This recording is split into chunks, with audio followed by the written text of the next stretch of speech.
Today, we're taking a big risk. I'm gonna let a random color code generator pick my color palette, and who knows what we'll end up with. So stick around.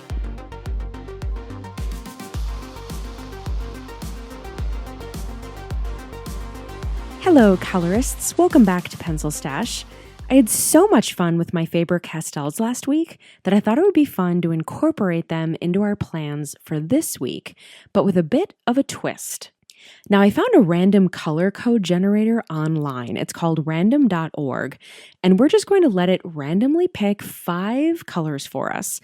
And I'm going to use those as my color palette and only use those colors on a coloring page today. So let's just get it over with. The anticipation's kind of killing me, and I really hope I don't get something kind of gnarly. All right, first one. What do we got? Ooh, that's kind of pretty. Kind of a purpley fuchsia color. Goldenrod. Okay, I like that one. This is good. Ooh, red. That's a bit of a wild card. Ooh, spring green. Icky, icky, icky. And a deep purple. Okay, I really like that one. And you know what? Believe it or not, while a few of these might not be my favorite, together they don't look half bad. So fate could have been a lot meaner to me. So I can definitely work with these. So my challenge to myself is to pick a color from each of my 3 sets. So I'll pick one Faber-Castell, one Prismacolor, and one Crayola from each of these 5 color families. And I have to use them all on this page. No additions, no subtractions. I have to use them all. So like, for example, this kind of first color, this fuchsia. So in my Faber-Castells, I could pick something kind of from this range right here.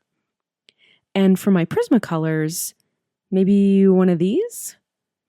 And for my Crayolas, maybe one of these. And I'll do that with all 5 colors until I get the palette that I'll be working with today. And I'm not going to try to match it up color for color. I really want a little bit of a range with each of my 3 that I'm going to have for each color family, just because I want to have a little bit of range there to just kind of differentiate and just have a little bit of wiggle room, a little bit of play. So for the fuchsia family, I've chosen Prismacolors Parma Violet, Crayola's Royal Purple, and Faber-Castells Purple Violet. Now for the golden yellow family, I've chosen Prismacolors Yellow Ochre, Crayola Harvest Gold, and Faber-Castells Burnt Ochre. For the red family, I've chosen Prismacolors Crimson Lake, Crayola Brick Red, and Faber-Castells Deep Scarlet Red. For the lime family, I've chosen Prismacolors Lime Peel, Crayola Palm Leaf, and Faber-Castells Light Green. And for the deep purple family, I've chosen Prismacolors Black Grape, Crayola Plum, and Faber-Castells Red Violet. And from the look of these all together, I think this is actually going to work. I really kind of like the way that this is shaping up. So now the only question that I have is, what page should I color?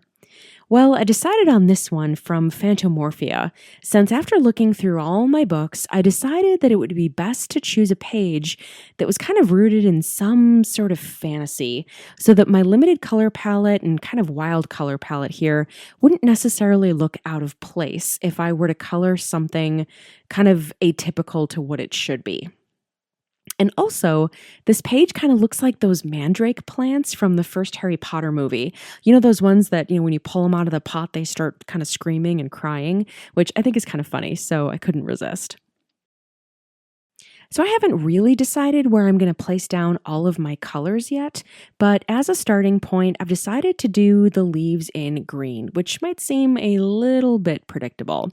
In hindsight, I probably could have stretched myself a bit more and maybe done the leaves in red or maybe gold, just since this project was specifically designed to challenge me. So I took the safe route, but maybe next time I can branch out a little bit more.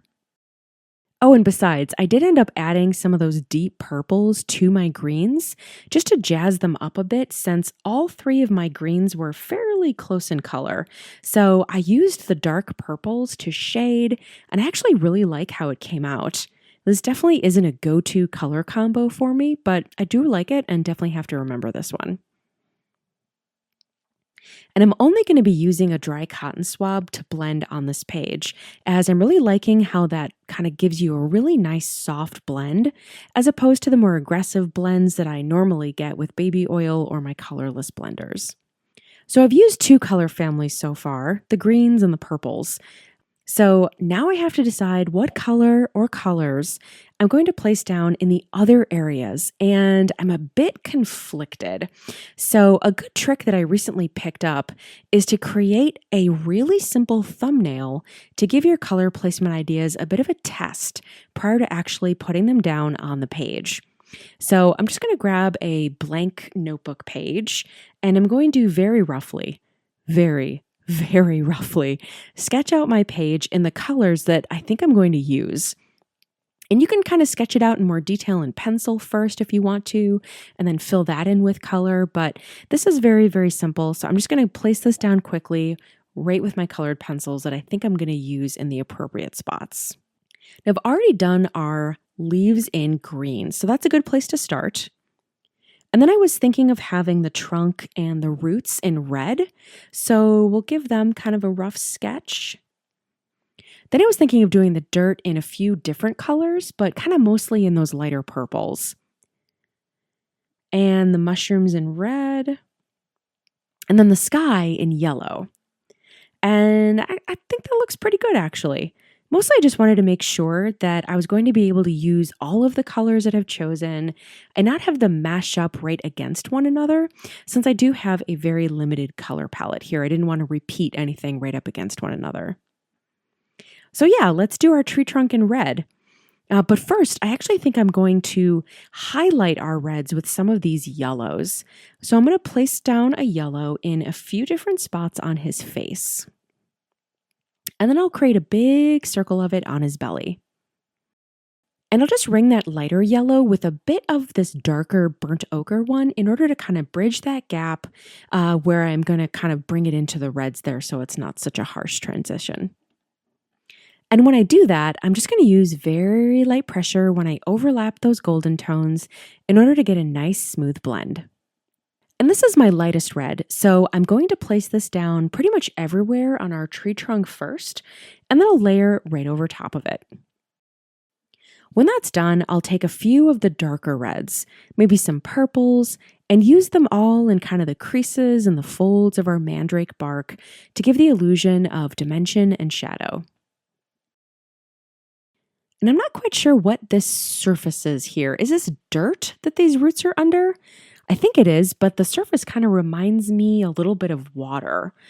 Anyway, regardless of what material it is, I'm not really making any distinction in color between the above surface part of the mandrake or the below surface part. Now, it would have been really fun to kind of play with that below surface part to be like much darker, but I didn't really have too many colors in my palette to be able to do that with. And again, in hindsight, I could have just been a bit more aggressive kind of with those dark purples, those dark reds in that area.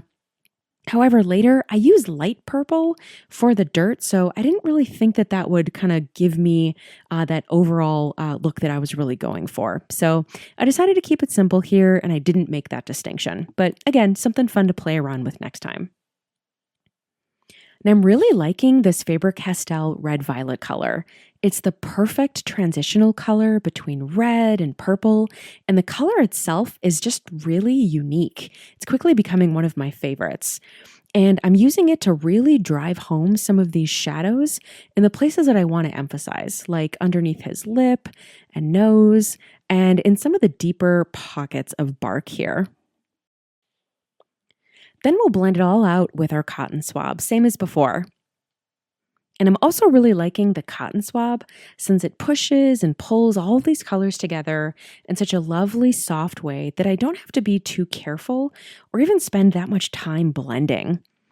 And I especially like how his tummy came out after I blended.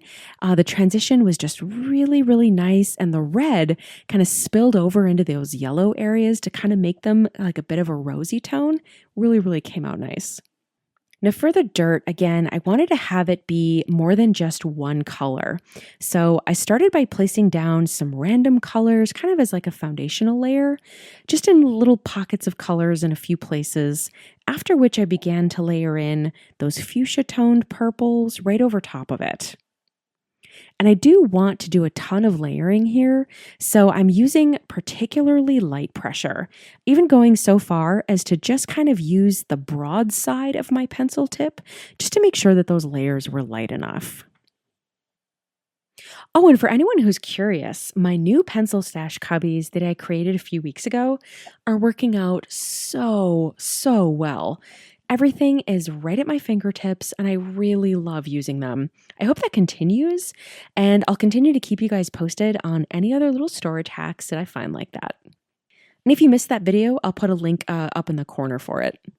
Now, the addition of that same red-violet color that I'm crushing on top of these purples really made all the difference for me, as this color, kind of blending it out with a cotton swab, seemed to create such an amazing blend of colors. I don't even know what end color to call this, but it's definitely my favorite on the whole finished page. I'm also really liking the way that the colors blended on his belly. So I'm going to try to recreate that in the sky here a little bit, kind of giving it a little bit of like a sunset effect. So starting with yellow ochre, I'm going to color the majority of the sky or the background to get that kind of first foundational layer. Then I'll go in with Harvest Gold at the edges, again, just to kind of help bridge that gap between the lighter yellow and then the red outer layer that I'm going to be using here shortly. And plus, I don't think I've used my Harvest Gold yet, so I want to make sure that I'm using all of my colored pencils. And actually, you know what? This Harvest Gold is really close to the yellow ochre that I already have placed down, so I'm not getting very much of a difference. So I'm actually going to switch to my burnt ochre just to get a bit of a different tone here. And finally, with that red at the edges to give a bit of that sunset vibe. Now, as I'm placing it down, it does look a little bit harsh and that like blend isn't really happening. But, you know, once I kind of use the cotton swab, it'll kind of soften those edges and it'll look better. Now, I always leave my least favorite parts to color to last. Do you guys do that? For me, my least favorite parts are always those kind of little ancillary bits on the page. And unfortunately, this page has a ton of them. All these mushrooms and then kind of the bits of like randomness that are happening within the leaves up there. What are your least favorite parts on a page to color? Let me know down in the comments. What are they? And do you guys leave them to the end too, like I do? And a lot of these mushrooms kind of look like baby versions of our big guy here. So a lot of these I colored in the same red color scheme that I did on the big one, but I didn't want them all to be the same since I thought that that would be a bit much, a bit overkill with them all kind of clumped together like this. So I did try to vary it a little bit by adding in kind of a layer of green on those little grassy looking ones. Since I didn't use green anywhere else on the page, I thought it would be nice to add that kind of back in another area. And then, quite by accident, I stumbled onto my favorite color combination that I've seen in a really long time. So I'll show you guys. Now on this little kind of flower pod thing here, I started out placing just a small highlight with my Harvest Gold yellow color. Then I added an all over layer of red violet, kind of lightly surrounding that highlight. And then I went back in with just a little bit of shading with my black grape. And then I buffed that out with my cotton swab. And look at the color that I ended up with. Now, I don't really know what it is about it that I like, but I love this color. And it's kind of odd because I'm telling you, my reds and my purple pencils are probably used the least.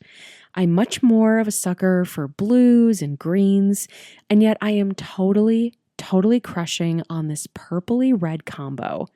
I just cannot get enough of it today. So yeah, this combo is definitely getting used again on future pages. Oh, and just a little bit of feedback too. I wasn't sure how using both wax and oil-based pencils would work together, but they're actually working fantastic. I don't see any issues with combining these whatsoever. All right, so now that all those little ancillary bits are done, I'm just going to bend the rules just a smidge, just a little bit, and I'm going to use my Posca pen for just some added visual interest. Not too much, just adding in to add some finishing touches. And in the end, my page turned out like this. Now, it's not a page that I would typically create, it wouldn't really be what I would call my style, but that's actually what I kind of like about it.